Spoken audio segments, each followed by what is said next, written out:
Yes, sir. Welcome back to Talking Nets, episode 79. Keith McPherson and Hudson Flynn joining you on a Monday afternoon, a Monday after the Super Bowl, where football is over. And now we're getting into almost the second half of the NBA season and the start of the baseball season. And we got a ton to talk about today. The last episode was a week ago, Monday. We usually hit you with an episode after every 2 games, but the way that these games fell, sorry for the delay. Sorry to keep you waiting. We're back here today, and we'll have another episode out this week. Obviously, we've got the Tailgate Brooklyn event coming up this weekend. That's Saturday, and we'll have like a bonus live pod Saturday. So you're guaranteed to get 2 episodes this week from me, from Hudson, my guy Hudson, up there at Fordham University. How you doing, brother?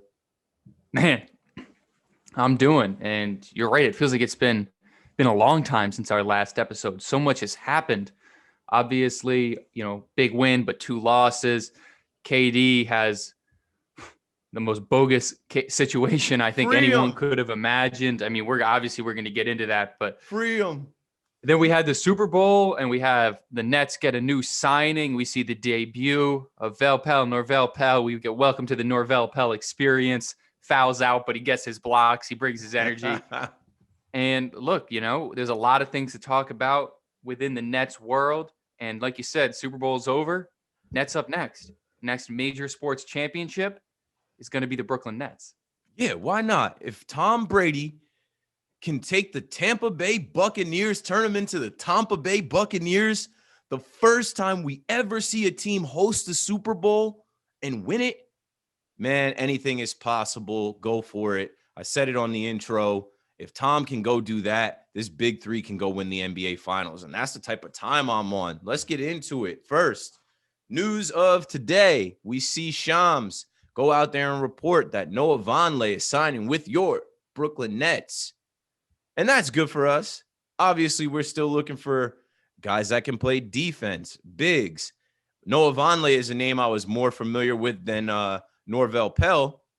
Pele. Shout out to him. We'll talk about him more when we get to the Sixers game.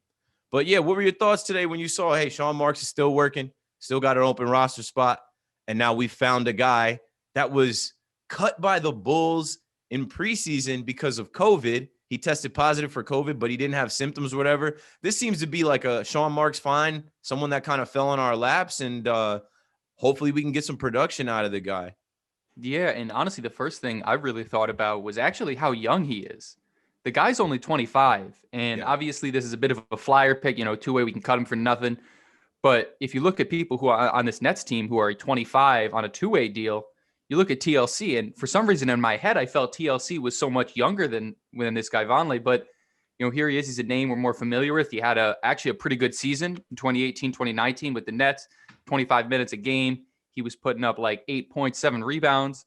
So it's good looks. I mean, he's not necessarily the greatest shot blocker, but he can play defense. He can shoot a little bit. And honestly, it's kind of following this trend of Sean Marks signings before the buyout deadline, which is, low risk, high reward players. But if they don't pan out, they're gone and they're cut, and that's no big deal. And it's the same deal actually with TLC.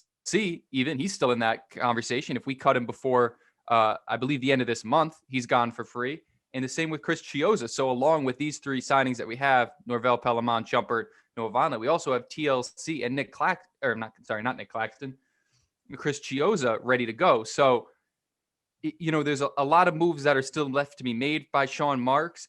But honestly, I'm excited by this move. I think it's an interesting piece. And obviously, we're going to talk about some games where the Nets' lack of depth very clearly and very obviously hurt them, as it kind of has, throughout the season for a long time now. And it's exciting. I hope it works out. I think it will work out. I think this is actually the signing that I'm most interested in out of the 3 that Sean Marks has made since the Harden trade.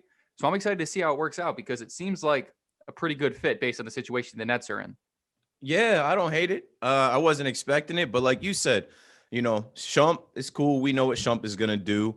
And Norvel Pelle, we saw him a little bit. But when I saw this Noah Vonleh move today, I was like, all right, cool. And he's played for 7 teams, 3 seasons with Portland, 1 season with the other team in New York.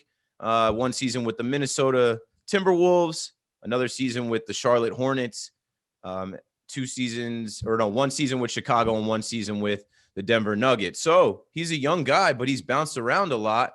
Maybe he finds a home with us here in Brooklyn. It's positive. Like I said, Sean Marks doing what he's got to do to fill out this roster. Now, let's move on and start talking about these games. We don't have that much time. We owe you guys an extra episode, but this episode's still going to be like 45 minutes. I'm going to go in reverse order here and start with the last game, which was the 76ers game, instead of starting with the first game that we haven't covered. So we'll talk about the Sixers game now, then we'll talk about the Raptors game, and then we'll talk about the Clippers game. Now, the 76ers game, and I don't know if you guys follow us on Twitter and Instagram, you should, but you're seeing Hudson and I do our post-game reactions after the game, and it sucks to have to get on camera after a loss and talk about the Nets. But after the 76ers game, I was just kind of like, whatever, man. That's the number 1 team in the East. Okay, cool. We just competed with them. At one point in this game, it was tied 79-79. We saw what looked like a bubble Nets team, looked like a G League team on the court with TLC, Tyler Johnson, Bruce Brown, Landry Shamet, and Norvel Pell.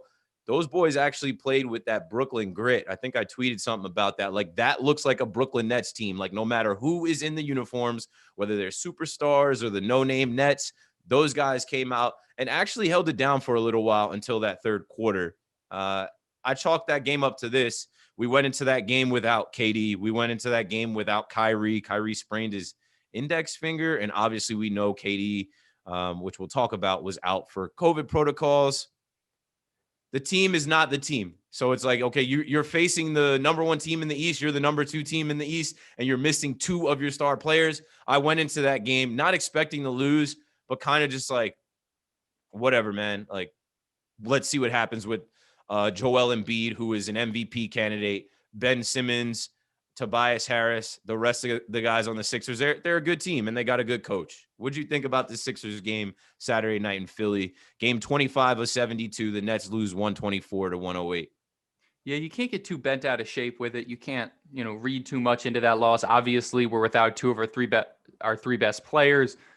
And honestly, going into that game, I felt, okay, we're going to see one of 2 things. Either the Nets put a bubble Nets type fight and then ultimately get out-muscled by a fully healthy team, best team in the East as of right now based on record. Or we're going to see James Harden take over and have a Houston type game where he's just dominating on all 3 levels, scoring at will and putting up huge numbers. But for that to happen, he still needs help. There's got to be 4 other guys in the court that are willing to help him and contribute to that offense. We didn't see it. James Harden was visibly frustrated with the lack of help he was getting, and it really was just him. He was doing his best to try and orchestrate and pass and, to get everyone else involved, but they weren't helping him. And it all culminated in, one time where he got trapped in the corner and he was trying to find someone to give the ball to, but the other 4 players on the court were all just kind of standing there waiting for him to do something, and that never came. But we have to give a shout out, and I think this is important that we do. We have to give a shout out to Landry Shamet. Mm-hmm. Potentially the most hated player on the Nets right now, but maybe not anymore, because we saw Landry Shamet put up a big game, 22 points on good shooting. Obviously, it was a high usage, but he looked great, and that continues to a trend now where in 3 of the Nets' last 4 games, he's put up double-digit points on good 3-point shooting.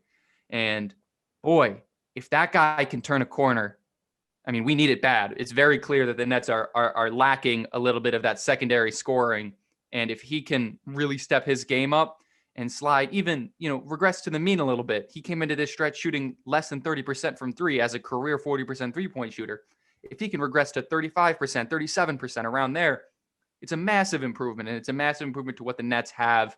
And we just got to give him a shout out because he went out there against his old team and he played a great game. Okay, so yeah, he had 22 against the Sixers. He was actually hitting shots. And I think I said against the Clippers, or maybe last week, there was a game where he actually started hitting shots. And I'm like, let this be the change. Let this be the game that Landry Shamet finds it and starts getting in his rhythm again and can contribute off the bench, because we need those points off the bench, whether it's catch and shoot, whether it's with the ball in his hands, whatever. We need valuable minutes out of Landry Shamet. Shamet, however you want to say his last name. It's good to see this guy we traded for actually like have a good game. It just shows us that he can do it. And like you said, one of the most hated players. I know we've hated on him, but it's good to see guys like that show who they actually are and that they can do it. Yeah, it was exciting to see. It's good to see. Obviously, like I said, he's been on a good stretch, and we need him to keep it up because at the end of the day, we're going to be out without Kevin Durant for the rest of this week. And I think that, I don't want to get ahead of you and your episode plan, but that kind of feels like a nice segue to talk about this Wizards game and the disaster that was the Kevin Durant situation. The Wizards game? We could talk. The next game would be the Raptors game. The Raptors game. That's my apologies. I'm sorry. It's all good. I'm all over the place.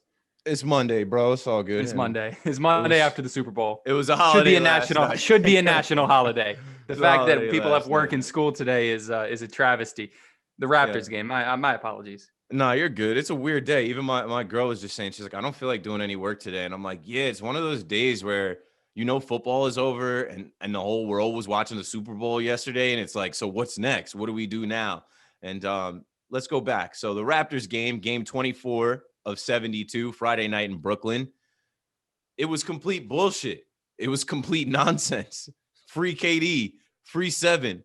The Nets lose 123 to 117. And I want to note this. What is 123 plus 117? Not a math pod, but that's 240.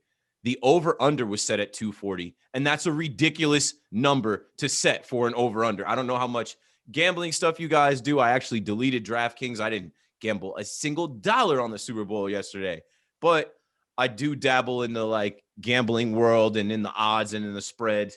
And what I want y'all to do as fans, even if you don't gamble, pay attention. It's built into the Yes Network broadcast with Rob Perez and FanDuel. They show you what the Nets are favored by, how many points they're either supposed to win or lose by, and what the point total was. That game was rigged. That game was set up. And for the over-under to push, for it to be set at 240 and then for them to hit 240, that's something that was an indicator. And just the fact that we saw KD warm up with the team, get pulled, come back and play 19 minutes, get pulled again. It's like, yo, what is going on here? Nobody had an answer.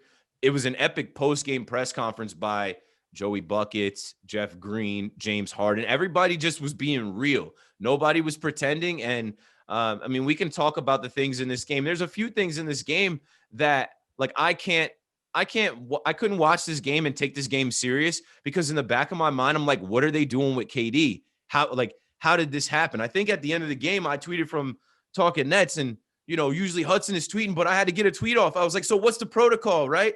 Because if KD is getting this contract tracing and he's positive or has to come off the court, he was in the locker room with everyone. He was on the floor warming up, sweating with everyone. He played 19 minutes. So does that mean now the Raptors can't leave? Because the Raptors had a game the next night in Atlanta that they left New York and went to play.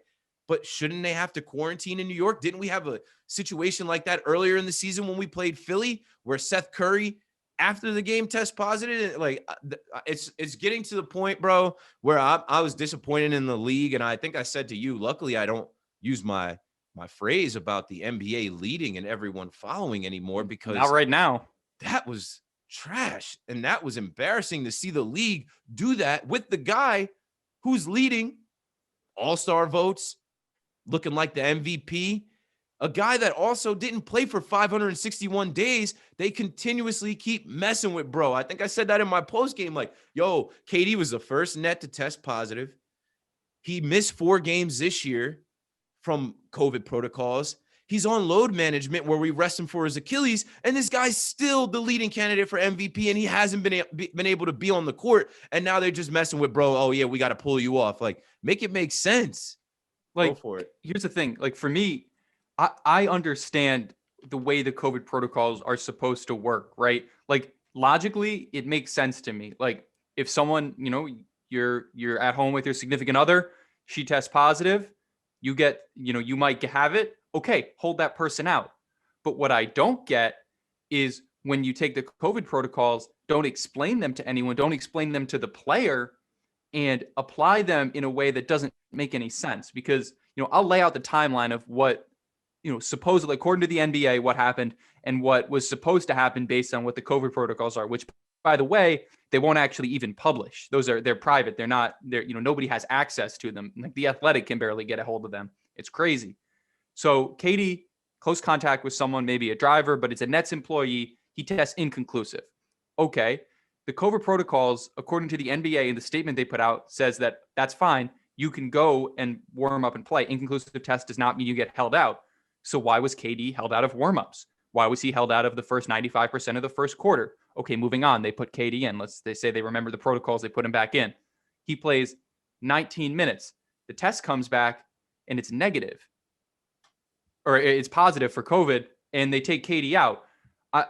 They take KD out, logically, because they're trying to prevent the spread of the disease, right? KD was a close contact. They don't want anyone else getting COVID. No one on the Nets, no one on the Raptors, none of that. They don't want anyone having, getting the coronavirus. Then what is the point of allowing him to play in the first place if there was even a chance that player, that Nets employee was going to test positive? What is the point? Because at that point, he has, sweated on everybody in that building, and they're playing, they're competing, they're drinking out of the same water bottles, all that stuff. How can you possibly justify letting him play at all? And then how can you justify allowing the Nets and Raptors to travel the next day and go play their next games? Because logically, right, if KD was a close contact and just spent all this time sweating on the entire other team and on the Nets, then like logic says, if that person was positive and you're trying to prevent KD from spreading the disease, KD probably just spread the disease to everyone. And I think you have to work under that assumption. But the NBA, it feels like, said, nah, okay, we can't have any more fiascos like the Wizards situation, like the 76ers situation, where people aren't playing, full teams, full games. So they let them play. Now, thankfully, it seems like no one on the Nets has tested positive. Hopefully they don't. I know there's the incubation period and all that, but what is the logic, right? Like, how can you justify doing that? And also, and Keith, you and I talked about this after the game that night. How is this the same organization that orchestrated the bubble to perfection?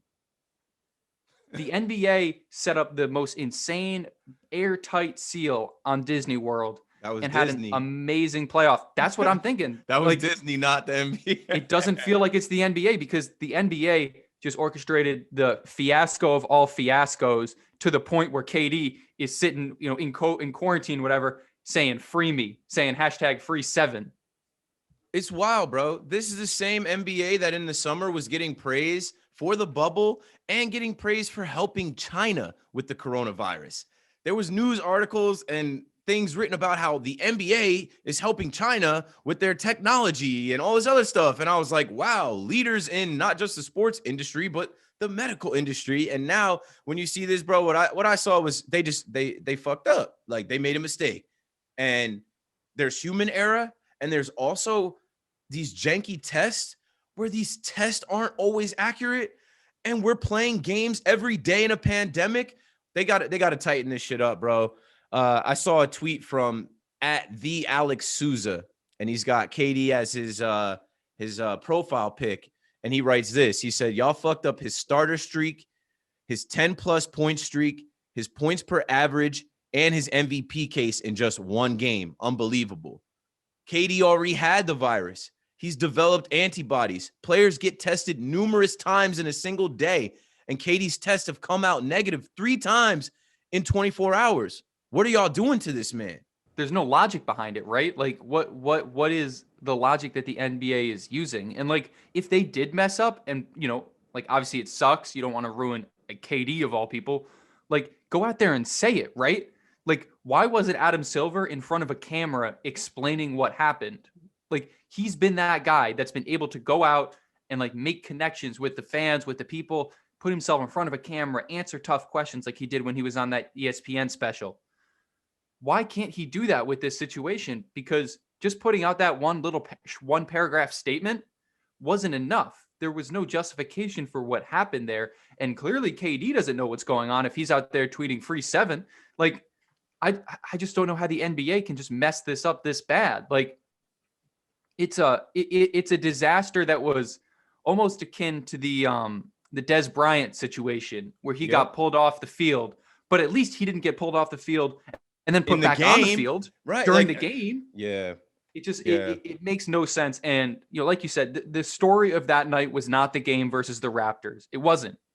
That happened. Right. There's Whatever. nothing to talk about in that game. Oh, Like okay, Kyle Lowry Siakam put up dropped 33. 30. Yeah, Siakam whatever. put up 30. Like, so That's not the what? story. These And guys could not play. I couldn't even watch. I couldn't even watch because I'm like, yo, they're hoeing us. We get the big three together, and this is the type of shit that's going on.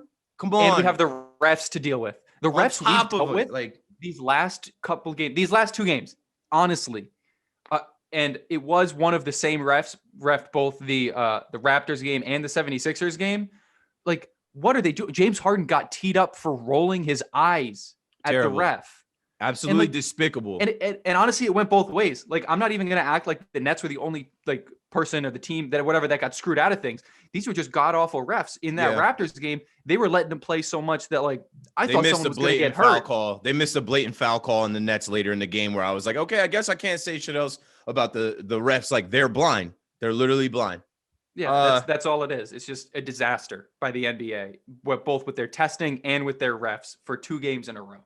I can't. That's what I'm saying. Like, I can't talk about that game and be critical of the Nets because when your leader, the best player on your team, is getting pulled from the game in warmups, then is told that he can play, but he can't start, which breaks his streak of 167 games. It's like, yo, this is like we're in the Twilight Zone or we're in some like weird, like warped ass 2020. It just continues. It's like make it make sense. It was complete nonsense, bro. So I can't judge the Nets and be like, oh, well, like they didn't hustle hard enough. There was a play late in the game where like, I was upset because I think like Powell out rebounded like 3 Nets players, but I'm like, it doesn't matter. It doesn't matter what Kyrie did in that game. It doesn't matter what Harden did in that game because at the end of the day, we got hoed because our best player, the best player in the NBA, wasn't allowed to play for some nonsense contact tracing.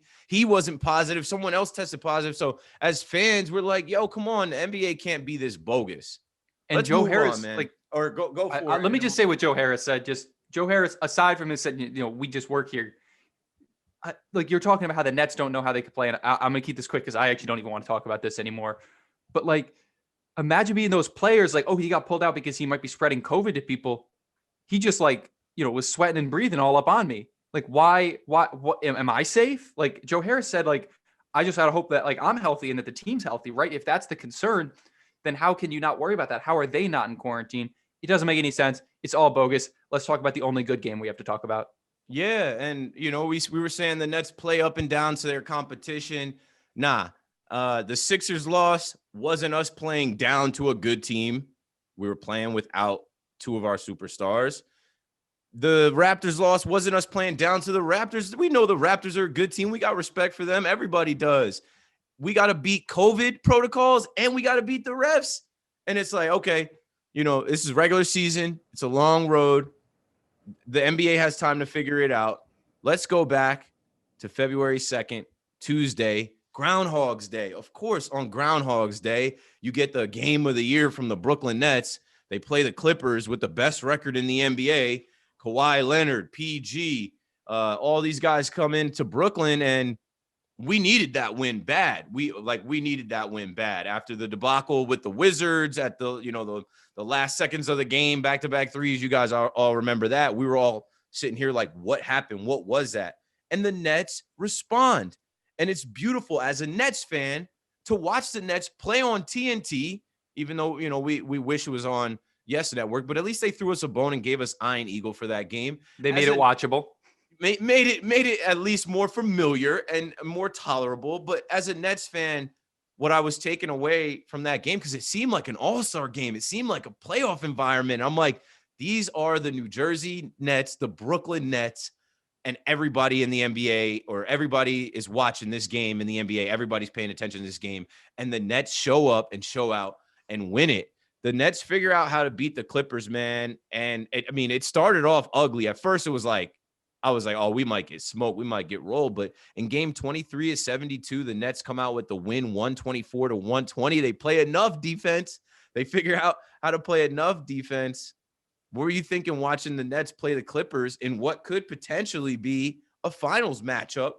And, you know, after the way that we fell on our faces to the worst team in the NBA, which that team, the Wizards, are not the worst team in the NBA. I don't care what their record says. When you have Bradley Beal and you have Russell Westbrook, there's no way you could be the worst team. And the Wizards had gone through protocol issues as well, where they were missing players.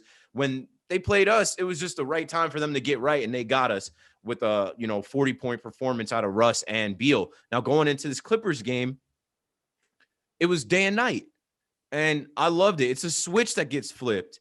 We have KD, we have Kyrie, we have Harden, we have these premier players in the NBA that they've been on the court against Kawhi and PG and some of these other guys where they're not worried. They step on the court and they know what they got to do. They know their games and they know how they got to play. So what were you thinking about that? That's the last game we won.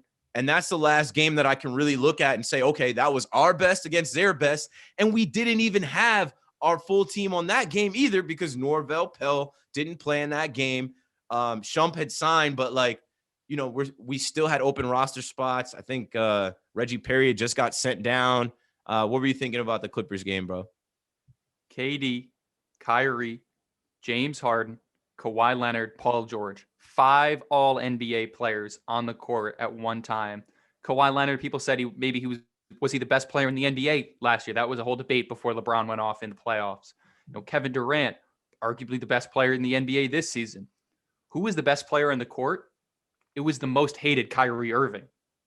And he was absolutely in control of that game. He was doing things like, we Nets fans, we see him do it all the time, but it's just so good to see him do that on a national stage and just shut people up. He was hitting every shot. He was making every move. He played great defense. The Nets as a whole played pretty good defense.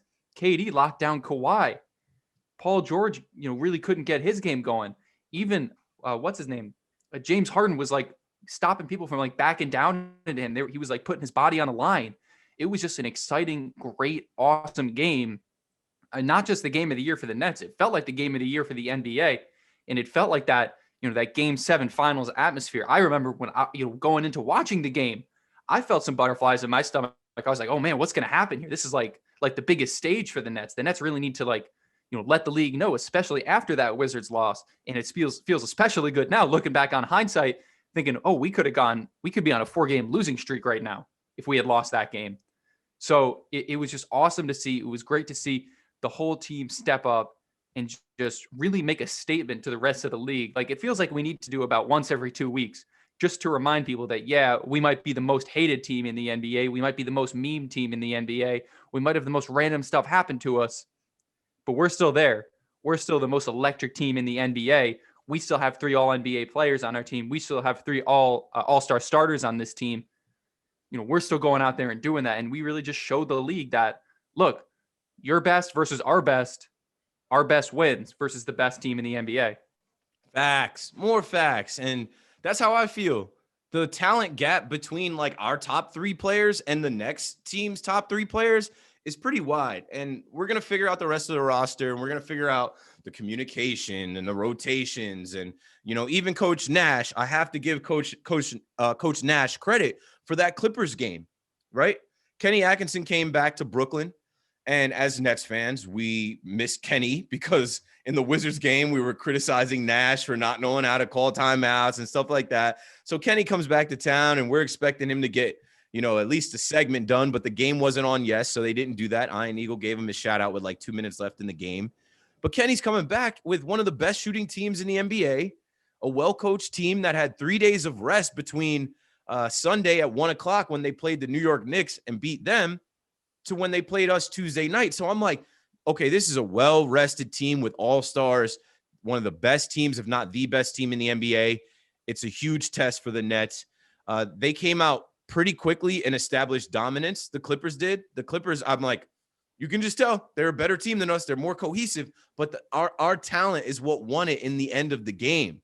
And coaching at the end of the game, I think we put out a clip where you can see Steve Nash kind of mouthed to Jeff Green after I think Nick Batum went off, and then he had some free throws or something, and he kind of sends Jeff Green down. And the next thing you know, after the rebound, Jeff Green is wide open for the layup at the end of the game that basically put the game out of reach. But the Clippers started off great. We started off the game shooting 33% to their 80%. And I'm just like, well, we're going to get rocked. And I know I saw a lot of people on Nets Twitter like, oh, here it goes. But no, guys stepped up. Kyrie was flowing. Harden got active late. TLC hit a big three. It was a game of the year on Groundhog's Day. Punxsutawney Phil says 6 more weeks of winter, and I'm fine with that. Basketball is winter. Winter is synonymous with basketball. I'll sit in the house and look at it snow outside my window for the next 6 weeks as the Nets figure this out and as the Nets make their next run. Because I'm telling you, there's going to be hell to pay once KD gets back. Free him. We might even have those shirts coming soon. We might have those shirts in a couple of days. I was joking like we should put free KD and free 7 on a shirt, but some people did respond. We'll get them out there. But I mean, I want KD to be free, so I don't want those shirts to really be worn for long. But yeah, that's all I got on the Clippers game, man. It was good to see the world watch the Nets play against the team that is arguably, the number one team at the time, and the Nets show up and they show everybody, just like Kyrie said. I said that in my post-game thing. Kyrie told y'all, we're going to be there at the end. When that big stage comes, they're going to figure it out. And the last thing I'll say about it is, we talked a lot about playing up and down to our competition. Well, if we just play up to our competition all the time, the good teams are going to be in the playoffs. That's all you need. Right? We're not playing the Wizards and the Pistons in the playoffs. The Cavaliers aren't going to be there in the end. So if we play down to our competition, they're not going to be in the tournament that everybody's gunning for at the end of the season. So what else we got? Let's move on here from the games. Those are the 3 games. Like I said, the Nets are 14-11, third seed in the East. It's okay. The NBA is trying to stop us. They're trying to, hold us back, but it's all good. This is a big week coming up. All right, let's talk about the event at Tailgate. So yesterday, if you guys follow Tailgate Brooklyn on Instagram, you can look at Tailgate Brooklyn's Instagram story and see that they hosted a football Sunday, like a regular Super Bowl Sunday party with a bunch of people out there in the snow, in the heated cabanas. People made reservations on Resi, and you could do that same thing for this Saturday, right? Football's over this Saturday, February 13th, first ever Talking Nets live podcast event at Tailgate Brooklyn. It's 86 North 11th Street in Brooklyn, right across the street from the Williamsburg Hotel. It's also attached to the 11th Street Cookout. That's who does all the food. They got all the drinks you could want, some craft beers. You can get bottle service. This is what I want to tell y'all about this thing, right?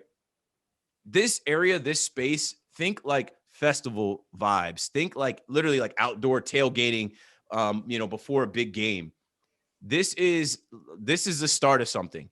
By the time it gets warm, this place is going to be jumping. And if we crush this event, we're the first ones to do a live podcast at this place. I think they were the first ones to do any type of sporting event at this place that they didn't set up. So it's outdoors, dress warm, show up. We're going to watch the Warriors game that night outside in the cabanas. You can meet me. You can meet Hudson.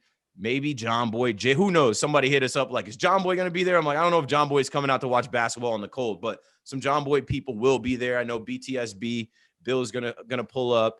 Our guy Twitchy's going to be there shooting. It's just going to be good, right? Because you just watched the Super Bowl and you watched 22,000 people come together in Tampa, look like there was no pandemic, look like there was no COVID besides the mask, which we've all gotten used to seeing everyone wear a mask. Make sure you wear a mask Saturday. But it's time. Things are changing.